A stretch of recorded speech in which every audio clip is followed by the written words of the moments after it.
Olá, irmãos, graça e paz. Escola Teológica Bet Shalom, online ao seu alcance. É um prazer estar com vocês novamente, professor Davi Lucas, em mais uma live para que possamos compartilhar um pouco de conhecimento da Palavra de Deus. É uma alegria, mais uma semana, nós termos a presença do Senhor em nossas vidas e podermos compartilhar juntos o conhecimento da Palavra de Deus, né? É uma alegria. Pai do Senhor, pastor Cícero, tudo bem? Tudo bem, irmão Cícero? Seja bem-vindo.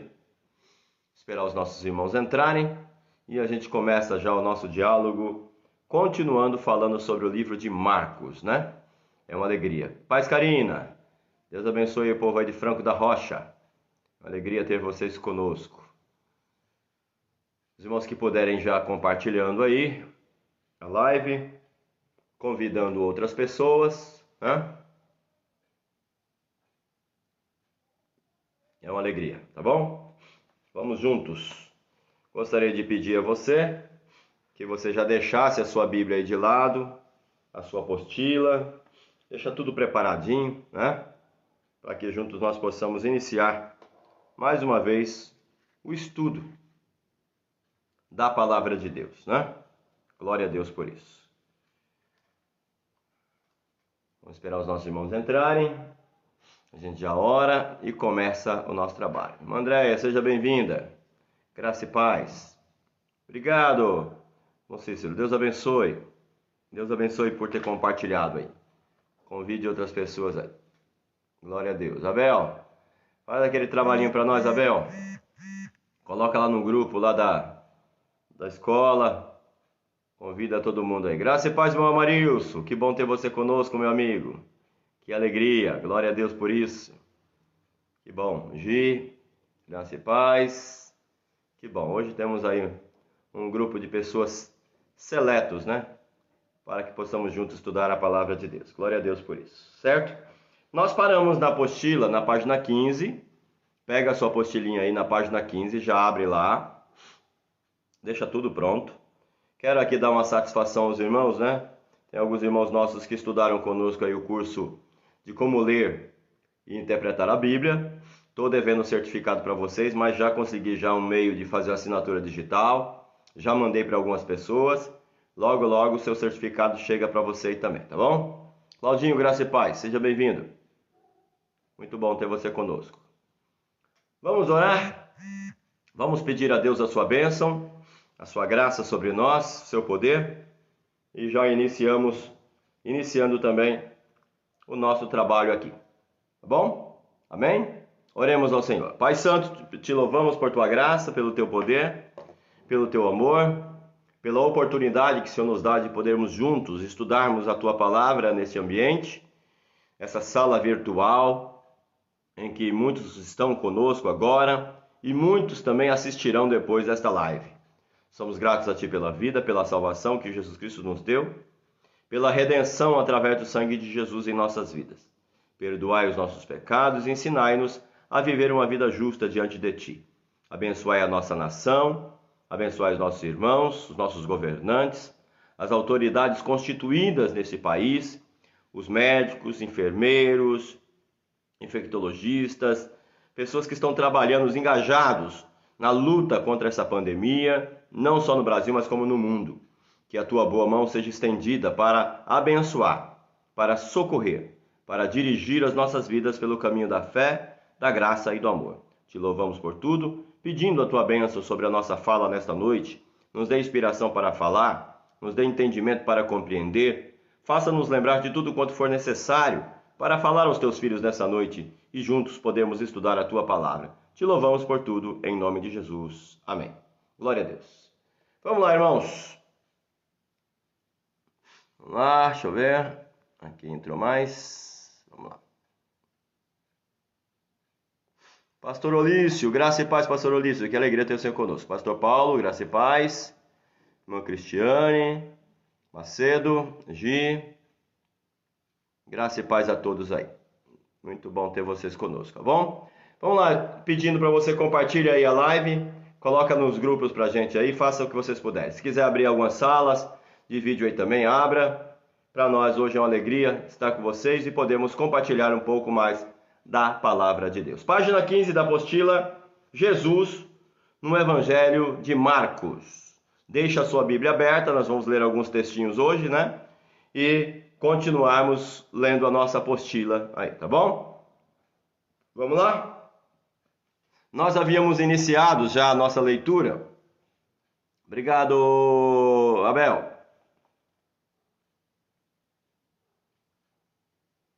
Obrigado.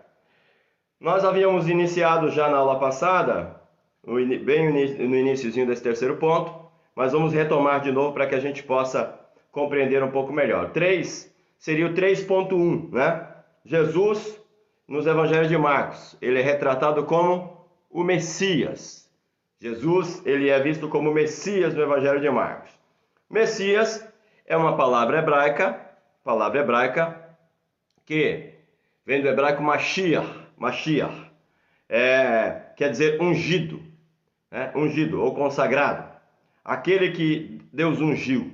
Cristo seria a palavra grega para a mesma palavra Messias, grego seria Christos, né? No começo era um título que depois virou um nome, né? Vocês vão ver no Novo Testamento, conforme vai passando, você vê o nome Jesus Cristo, né? Jesus Cristo, Jesus é o nome, Cristo seria o título, e que depois acabou se tornando uma espécie de sobrenome. O Messias é aquele que Deus tinha prometido enviar e que viria para salvar o povo de Deus. Grifa a palavra salvar e sempre pense em uma coisa: salvar, na visão judaica, ela tem um outro significado do que na visão cristã, tá bom? Salvar na visão judaica é uma visão um pouco mais materialista, né? Salvar do perigo, salvar da enfermidade, salvar da guerra, né? Então, na visão judaica, ela é mais materialista. Na visão cristã, ela tem a ver com o sentido espiritual. Salvar seria livrar o homem do pecado, livrar o homem da morte, livrar o homem da condenação eterna, tá? Graça e paz, irmã Simone. Irmã Maria também.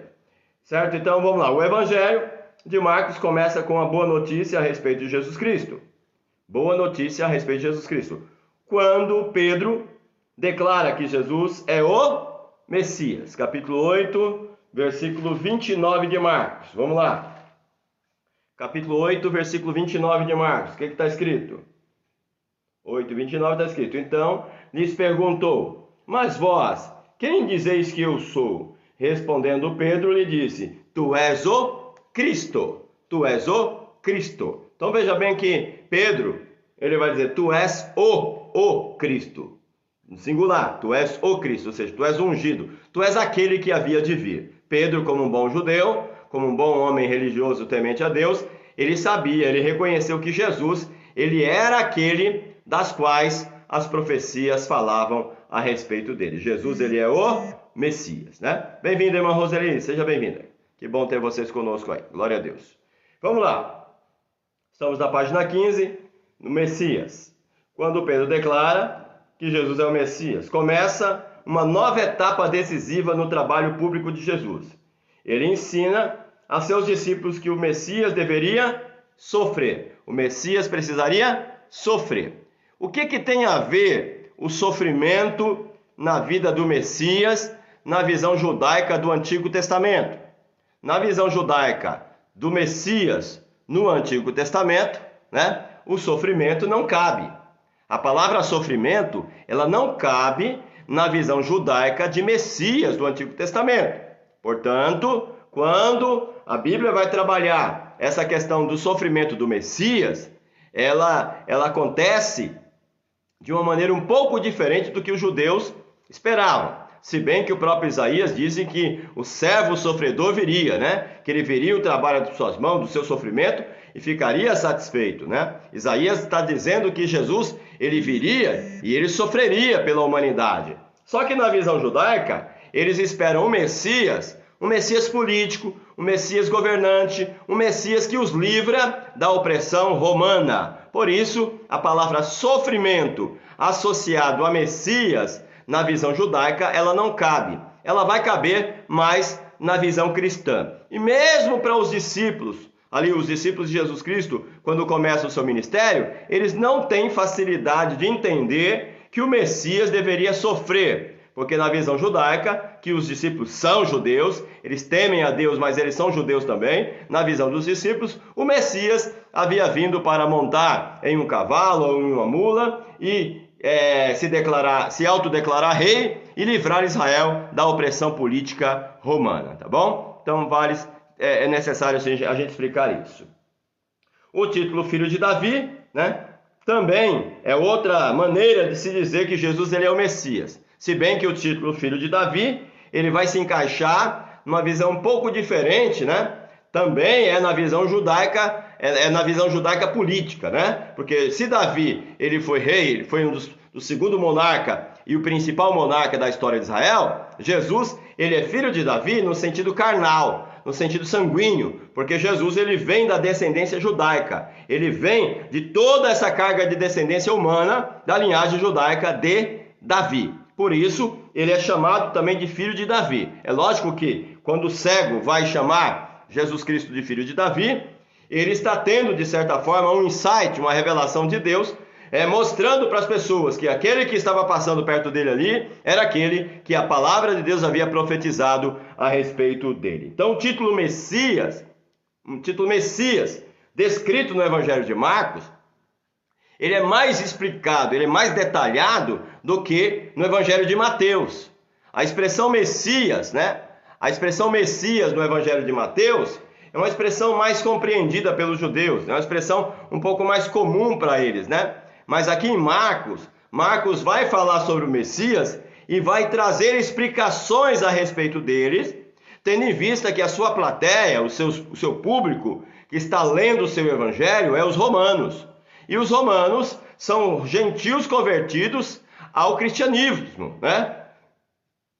Eram gentios convertidos ao cristianismo. Por isso, Marcos, ele vai detalhar com mais propriedades questões judaicas para que as pessoas compreendam quem Jesus é também dentro da visão judaica. Aí você tem uma visão judaica cristã, de certa forma, né? Porque Marcos tem essa preocupação de explicar questões judaicas que dizem respeito a Jesus Cristo, tá bom? Vamos lá então, agora vamos falar sobre Jesus no Evangelho de Marcos como Filho de Deus. Filho de Deus. A expressão Filho de Deus e Filho do Homem também são expressões muito importantes na compreensão dos Evangelhos. Note bem uma coisa, naquela leitura comum, simples que você faz diariamente, você não tem essa preocupação de notar determinados detalhes que está nos evangelhos, nas escrituras, que nós estamos detalhando aqui. Por isso, pegue essas dicas aqui. O curso é o quê? O curso é como ler e interpretar os evangelhos, né? Então a gente precisa saber fazer uma leitura um pouco mais equilibrada, uma leitura um pouco mais sistemática, uma leitura um pouco mais aprofundada para compreender a mensagem do evangelista, certo? Você olhar a expressão Filho de Deus e Filho do Homem na visão de Mateus, talvez possa divergir um pouco da visão de Marcos, tendo em vista que Marcos está escrevendo para gentios e Mateus está escrevendo para judeus. Então, cada expressão no Evangelho, ela tem um certo peso para a compreensão do que o evangelista quer explicar, tá? Esteja atento em relação a esses pequenos detalhes que aparecem aí.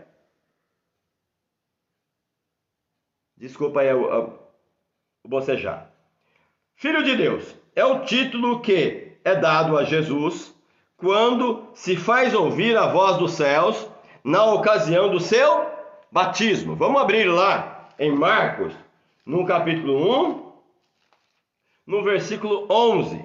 Marcos 1, no versículo 11. Abra a sua Bíblia comigo e vamos ler. Marcos, capítulo de número 1, no versículo 11. Está escrito: Então ouviu-se esta voz dos céus: Tu és o meu filho amado, em quem me comprazo. Né? O próprio Deus é quem vai dizer quem Jesus é. Não é Jesus que diz que ele é filho de Deus. O próprio Pai é que vai dizer: Tu és o meu filho amado, em quem eu me comprazo. Quando Deus chama Jesus de o seu filho, isso não é só no sentido humano, né? Aqui vai muito mais do que no sentido humano, é no sentido espiritual também, porque Jesus, ele é o Filho de Deus como aquele que faz a sua vontade, como aquele que se encaixa dentro do seu querer, certo? Não só aquele que foi gerado por obra e graça do Espírito Santo no ventre de Maria, mas isso daqui fala da procedência divina, né? E a procedência humana de Jesus também, tá bom? Então, está escrito aí que é o próprio Deus quem vai dizer que Jesus é o seu filho. E dá assim chamada transfiguração também. Lá, aqui você está no batismo, né? No batismo de Jesus. E também lá, no momento em que acontece a transfiguração, no capítulo 9, no versículo 7, você tem o próprio Deus dizendo novamente. Capítulo 9 de Marcos, no versículo 7. Então desceu uma nuvem e os envolveu, e dela saiu uma voz que dizia: Este é o meu filho amado, a ele ouvi. Então, por duas vezes no Evangelho de Marcos, Deus vai declarar que Jesus ele é o seu filho, o filho de Deus. Isso prova a sua linhagem, a sua procedência humana no sentido de milagroso, porque o Espírito Santo que foi que gerou Jesus. Então, Jesus ele é o Filho de Deus em termos de geração miraculosa, e também a sua procedência divina, porque ele é o Filho de Deus, certo? Seguindo. E ao pé da cruz, o próprio oficial romano vai declarar que Jesus ele é o Filho de Deus. Verdadeiramente, este homem era filho de Deus. Por quê? Por que ele vai dizer isso? Vamos lá, abrir em Marcos 15, versículo 39. Abra a sua Bíblia em Marcos 15, versículo 39. Vamos lá, quem estiver conosco, pega a Bíblia e vamos lá. Estamos estudando o Evangelho de Marcos, como ler e interpretar os Evangelhos. Vem conosco aí, estudando a Palavra de Deus. Capítulo 15, versículo 39, ou 38 em diante, né? O véu do templo rasgou-se em duas partes, de alto a baixo. E quando o centurião romano, né, que estava em frente dele, ouviu o seu brado, viu como expirara, e disse: verdadeiramente, este homem era filho de Deus, né? Eu não sei como que este homem chegou a essa constatação, eu não sei se é o próprio Deus agindo no coração dele, através daquele sacrifício que está acontecendo diante dele, mas ele reconhece que Jesus Cristo ele é o Filho de Deus. A expressão Filho de Deus, nas Escrituras, nos Evangelhos, ela denota mais a divindade de Jesus do que a sua humanidade. Mas a gente pode também entender a expressão Filho de Deus como uma expressão daquele que gerou Jesus através de Maria, de forma miraculosa, através da ação do Espírito Santo, tá bom? Vamos lá então, seguindo aí na apostila 3.3, Filho do Homem. Tá tudo bem aí? O áudio, o vídeo, a conexão, tá bom aí? Tá tudo certinho aí? Depois vocês vão dando pra gente o feedback, para que a gente fique um pouco mais tranquilo em relação à qualidade do nosso vídeo aí, tá bom? Vamos lá. 3.3, Filho do Homem. É o título que aparece mais vezes, sendo usado somente por Jesus. No Evangelho de Marcos, esse título aponta para três aspectos da missão de Jesus. Vamos ver isso no próprio Evangelho. Ele age com o poder de Deus. Obrigado, Macedo. Ele age com o poder de Deus. Veja bem, Jesus, ele vai falar sobre essa questão, o título Filho do Homem, ele está associado à dependência de Jesus diante do Pai. Obrigado pelo feedback de todos. Ele está dependente do Pai. E o poder que se manifesta através de Cristo não é um poder do próprio Cristo, é o poder do Pai, manifesto em Jesus, né? Vamos ler no Evangelho de Marcos, no capítulo 2, no versículo 10. Marcos, capítulo 2, versículo 10. E depois leremos também o capítulo 2, versículo 28 do Evangelho de Marcos.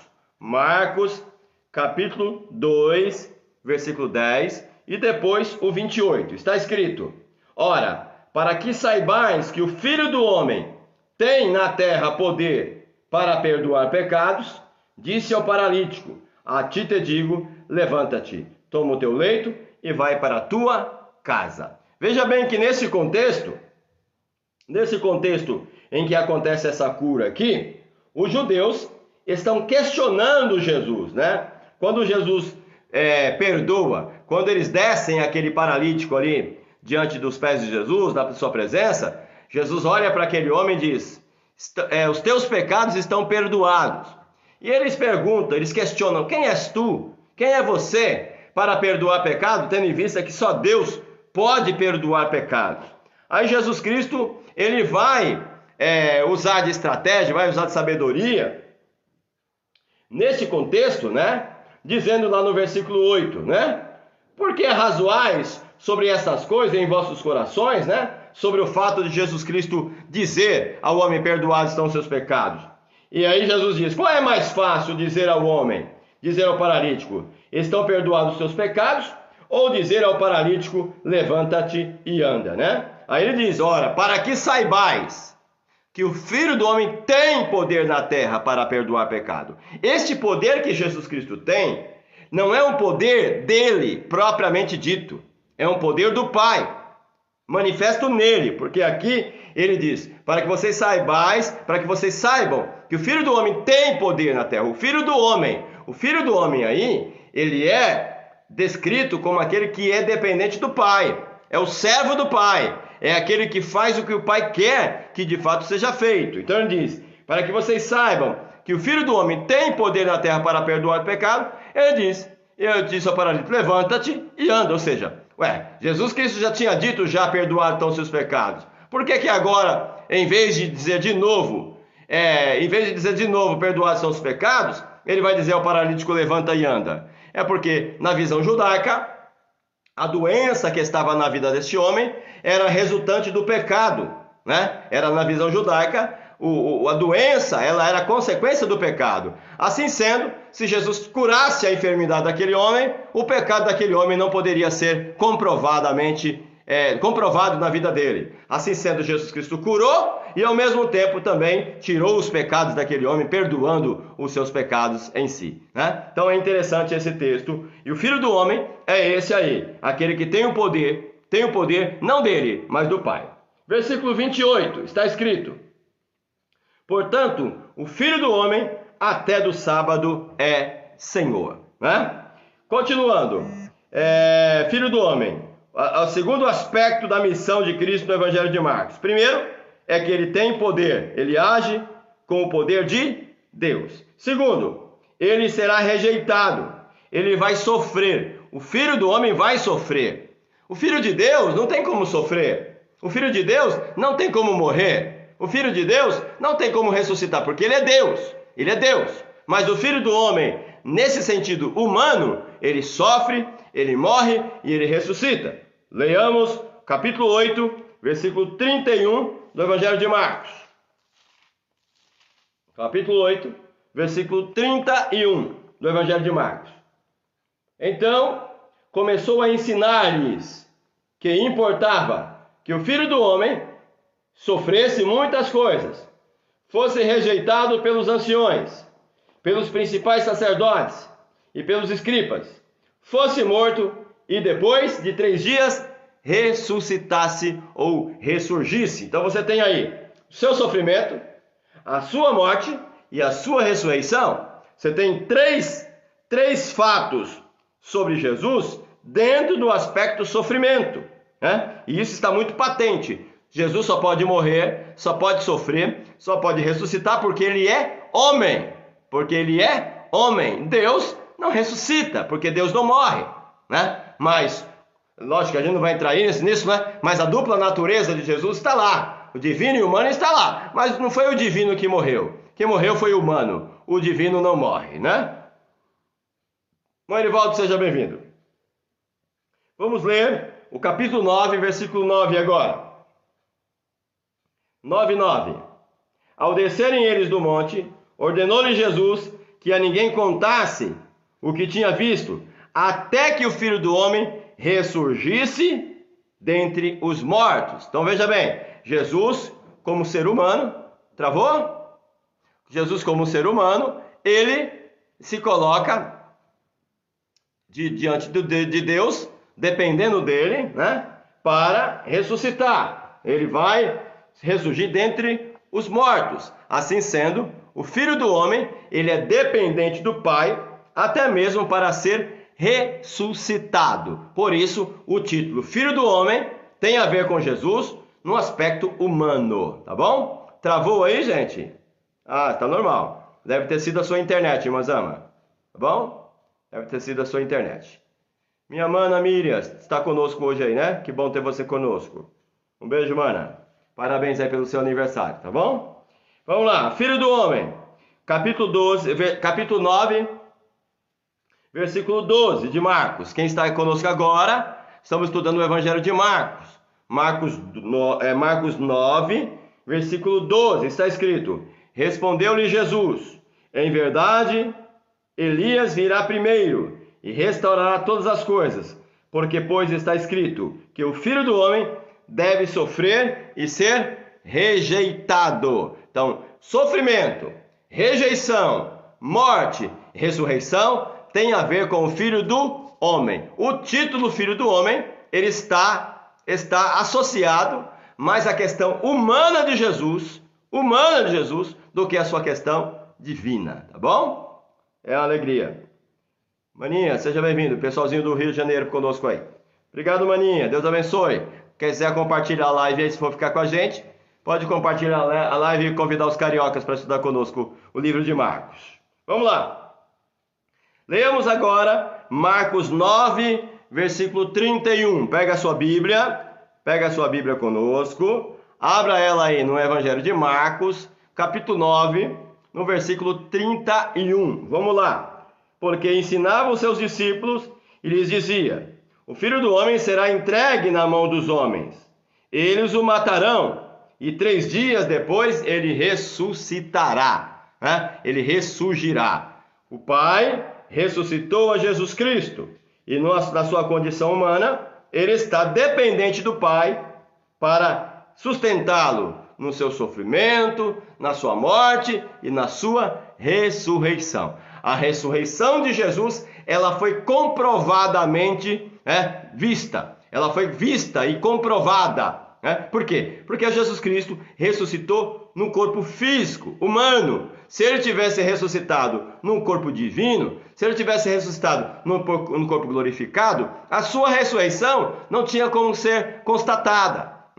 Jesus Cristo vai dizer lá, se eu não me engano, no Evangelho de Lucas, né? Vai dizer: ó, vede, sou eu mesmo. Um espírito não tem carne e osso como eu tenho, né? Vede, sou eu mesmo, tocai a mim, colocai as vossas mãos aqui do meu lado. E duvidando ainda, Jesus Cristo pediu um pedaço de pão, peixe e vinho para comer, para que eles vissem que ali estava justamente o Jesus humano, ressuscitado. Não se ressuscita o divino. O divino não precisa ser ressuscitado, mas se ressuscita o humano. Aí sim, depois ele é glorificado na sua ascensão aos céus. Mas o fato de Jesus comer e beber é uma maneira de Jesus comprovar para os seus discípulos que ele não estava num corpo glorificado ou espiritualizado, mas sim num corpo humano, tá bom? Aí, Macedo, uma palhinha aí só para a gente já começar aquela conversa nossa.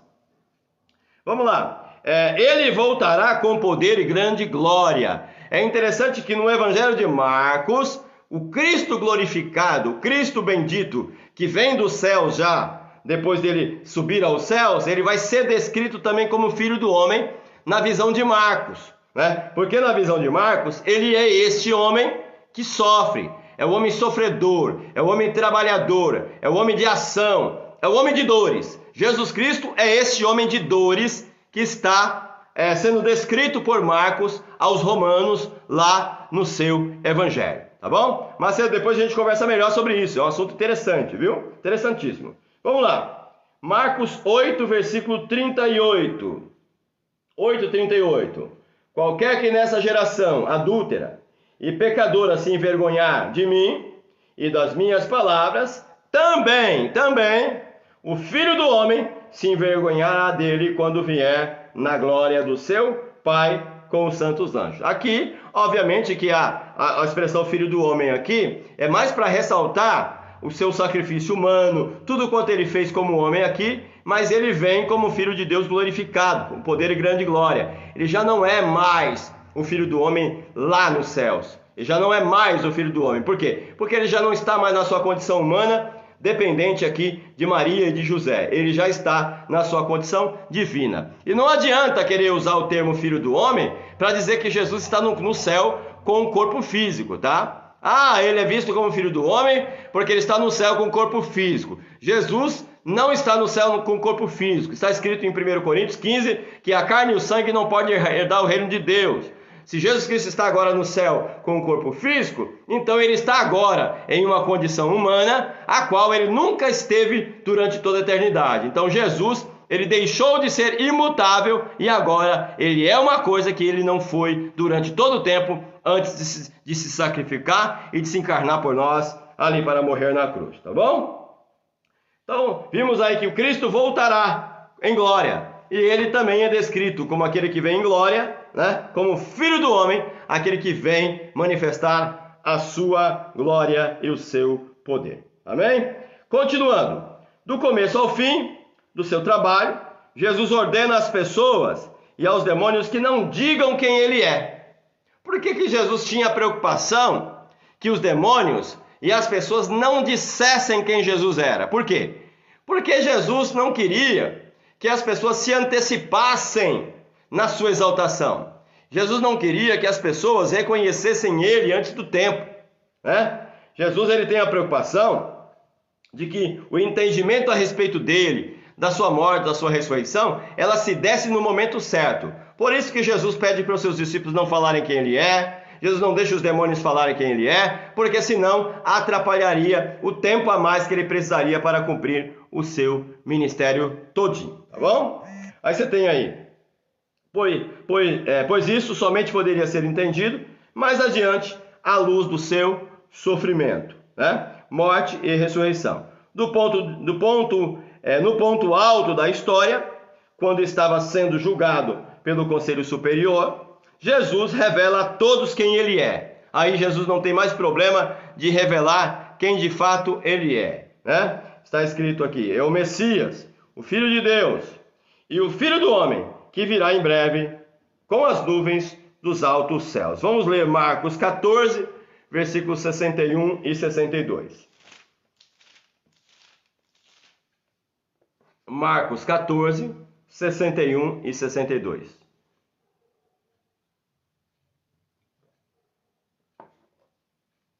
Vamos lá. Mas ele se calou e nada respondeu. O sumo sacerdote lhe tornou a perguntar: És tu o Cristo? Quando o sumo sacerdote faz essa pergunta, né? Pergunta: És tu o Cristo para Jesus Cristo? És tu o Cristo? O sumo sacerdote está perguntando dentro do conceito judaico, dentro da visão judaica, porque o Cristo aqui é o Messias esperado do Antigo Testamento, né? És tu o Cristo? Você é aquele que havia de vir, de acordo com as profecias do Antigo Testamento, né? És tu o Cristo, o filho de Deus, do Deus bendito? Ele pergunta, né? Aí ele diz: disse-lhe Jesus: eu sou. E vereis o Filho do Homem assentado à direita do Todo-Poderoso e vindo sobre as nuvens dos céus. Aí Jesus Cristo, de fato, confirma quem ele é e ainda endossa: vocês verão o Filho do Homem assentado à direita do Pai Todo-Poderoso, vindo na sua glória dos altos céus, né? E Jesus virá um dia desta forma. Todos aqueles que aguardam a sua vinda, que vivem uma vida digna de arrependimento, estão aguardando Jesus Cristo voltar. E quando ele voltar, ele voltará com poder e grande glória para nos levar para estar com ele nos céus eternamente nas mansões celestiais. Cristo era humilde, era humildade pura mesmo, irmão Marilson. A lição maior que Jesus Cristo tem para ensinar para a humanidade é a humildade. A humildade. Vaidade não é algo que diz respeito a Jesus. Jesus não tem motivo para se envaidecer. Aliás, ele teria muitos motivos para se envaidecer, porque era filho de Deus. Mas ele, na condição de filho do homem, um humano comum, humano na dependência do Pai, ele se submete ao Pai, ele vive uma vida na dependência do Pai, na humildade, na tranquilidade, esperando a direção do próprio Deus para a sua vida, tá bom? Então estudamos Jesus aí no Evangelho de Marcos. Jesus é descrito como Messias, Jesus é descrito como Filho do Homem e Jesus é descrito como Filho de Deus. Aí Marcos vai detalhar tudo isso. Você que está conosco, se não leu ainda o Evangelho de Marcos, se quiser ler o Evangelho de Marcos, leia. É um evangelho pequeno, 16 capítulos, mas que tem uma verdade que grita, sabe, que pula do texto, né? Cristo está ali descrito de forma poderosa nesse livro de Marcos. Você vai conhecer muito sobre Deus. Pastor Paulo, verdade, aprendi isso. Desculpa, gente. Verdade, aprendi isso em João capítulo 13. Isso mesmo. Pastor Paulo, estamos dizendo verdade.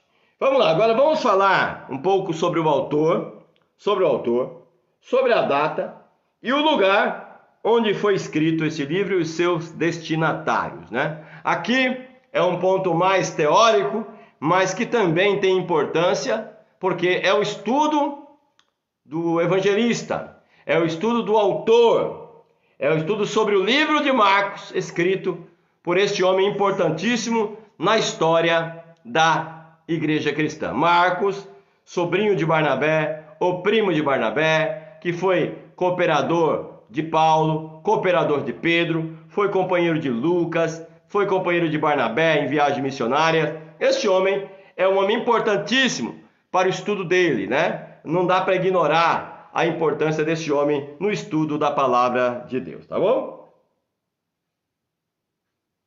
Eu não sei o que está acontecendo. Toda vez que eu tenho que fazer live, começa a dar a abrição de boca aqui, né? Mas desculpa, peço a sua compreensão.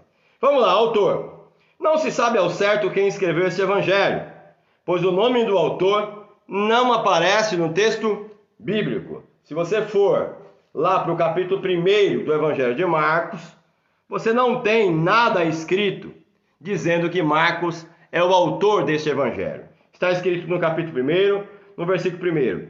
Princípio do Evangelho de Jesus Cristo, Filho de Deus. Né? Ou seja, esse evangelho é um evangelho que não traz o nome do autor. Aliás, nenhum dos evangelhos traz o nome do autor, né? Apenas a gente tem dicas, né? Tem umas dicas que a gente tem para ver quem de fato é o autor do evangelho. Mas Marcos aqui, ele não é descrito no seu livro como autor do evangelho.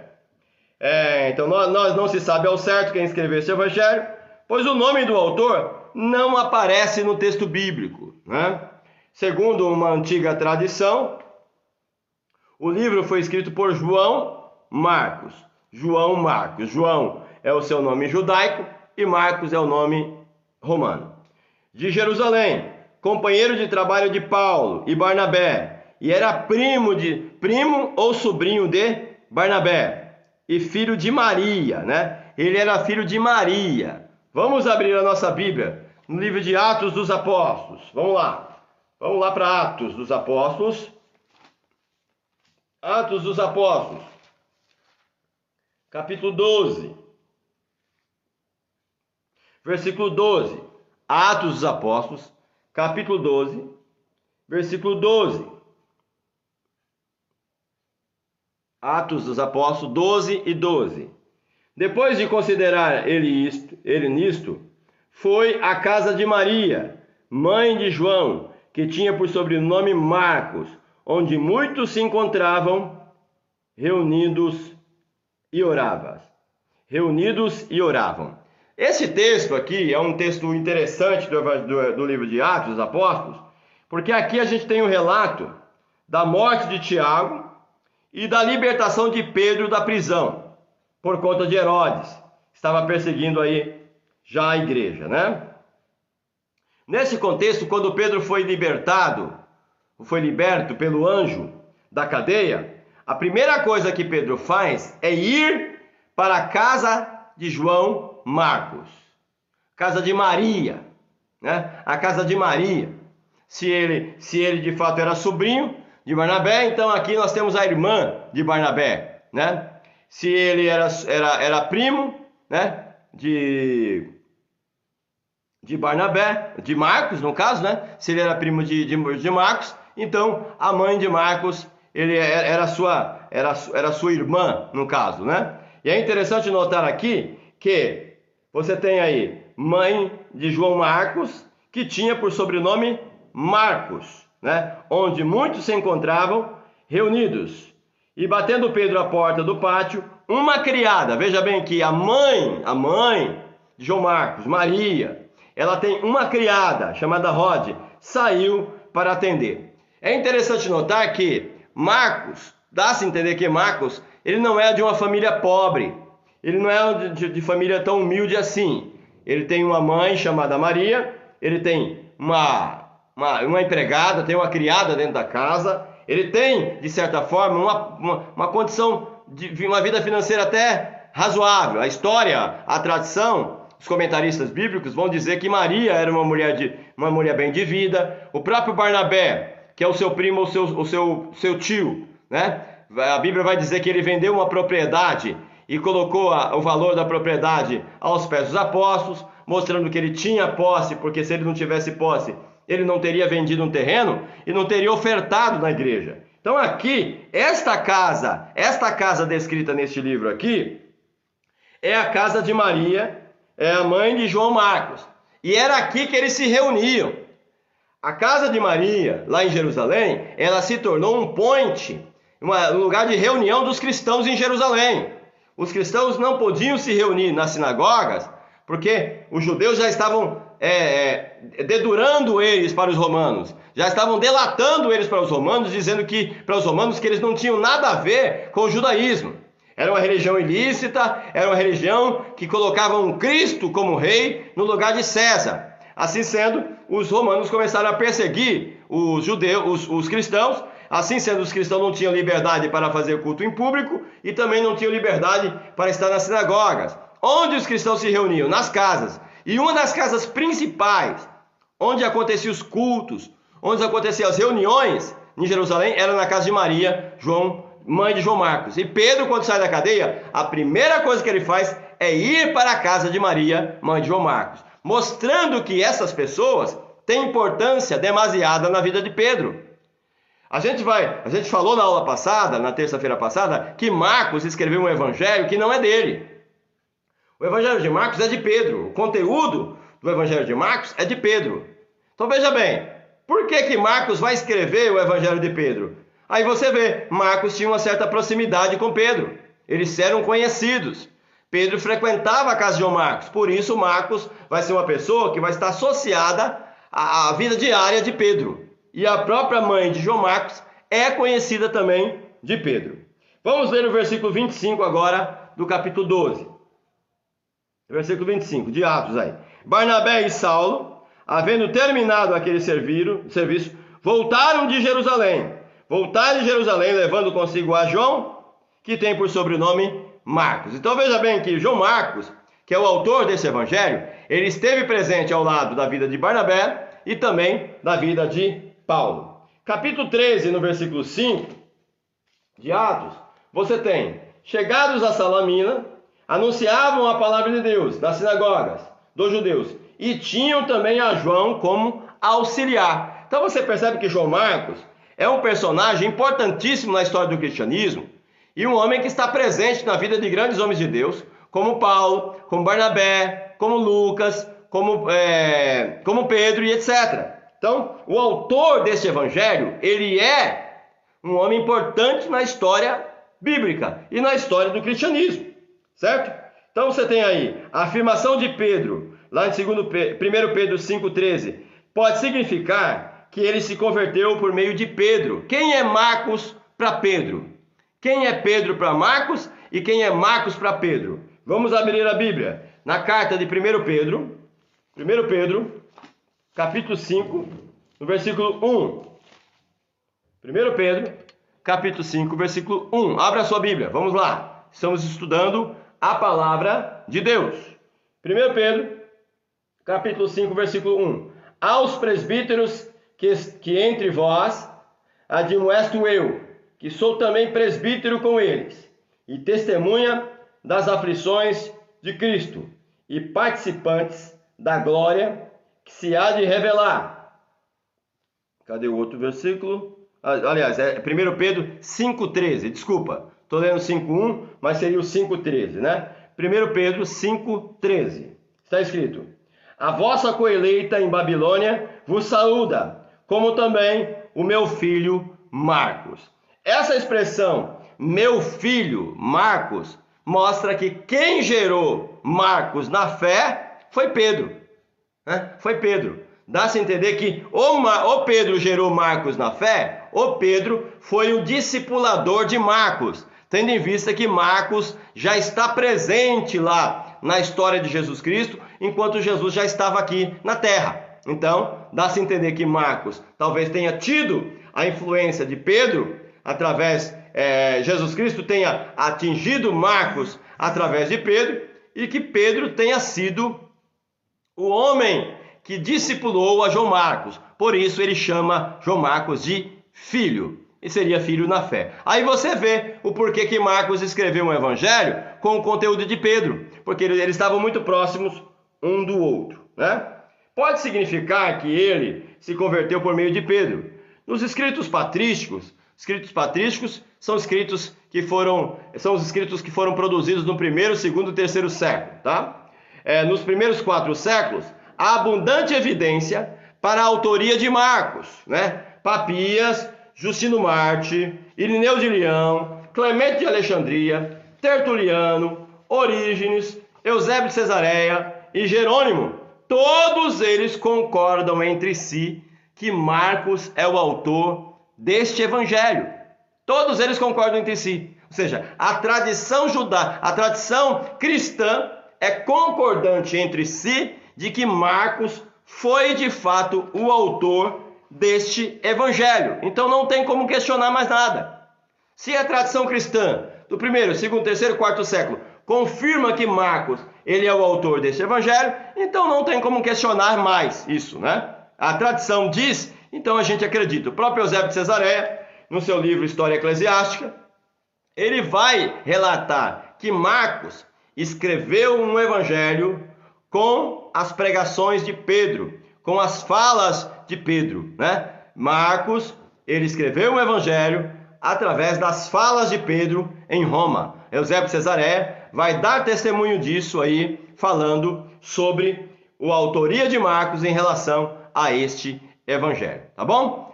Nós vamos dar uma pausa agora, que são 8h35, nós estamos já 45 minutos aí no ar, nós vamos dar uma pausinha agora, vamos tomar uma água, um café, e daqui 10 minutos, no máximo 12 minutos, a gente volta para o segundo bloco desta aula de como ler e interpretar os evangelhos, estudando o evangelho de Marcos. Esta é a nossa sexta aula desse curso aqui. A gente está dizendo, pode-se dizer que Pedro instrui Marcos quando Paulo se negou de levá-lo em uma viagem missionária? Gi, quem instruiu Marcos neste momento foi Barnabé. Neste momento aí de Atos é Barnabé, tá bom? Neste momento especificamente é Barnabé. Mas a gente vê que Pedro, talvez um momento depois, teve também essa grande influência sobre Marcos, tendo em vista que o Evangelho de Marcos foi escrito entre o ano 63 e 67 do primeiro século, tá bom? Vamos lá, 8h36, 10, 12 minutos, a gente volta já já. Escola Teológica Bet Shalom, onde crer também é pensar. Volta conosco aí daqui a pouco.